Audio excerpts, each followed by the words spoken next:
કે પોતાની બૂન ઘેર આવે એને 50 રૂપિયાનો હાડો ના મળે અને હગી હારી આવે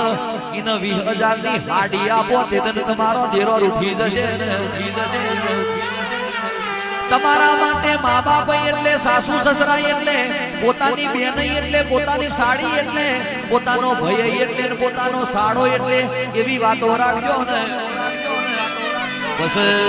આપણી પોતાની દીકરી પૈણી હોમાં ઘેર જાય તાણ રોજ એને ફોન કરી એવું ના શીખવાડતા કે હાહરાનો હોમો થાવ હાહુનો હોમો થાવ જુદો રહી જાવ કટમમાં ભેલ પડાવો એવા અહીં રહે વગર દોડવાના હંદે હે તમે ફોન કરી દીકરીઓના જીવનમાં ઇન્ટરફિયર થશો તો મહાભારત થશે આખી જિંદગીની લાઈનની ઓતેડીના તમને જેણા છોટા લાગશે ને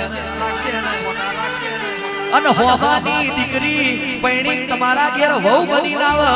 તેદન તમારી દીકરી જોડે વર્તન કરો છો એવું જ વહુ જોડે વર્તન કરજો બાકી તમારી દીકરી વાલી અને હોમાની દીકરી વહુ આવે અરખોમણી તો મહાભારત થશે ને થશે એ વાત નક્કી છે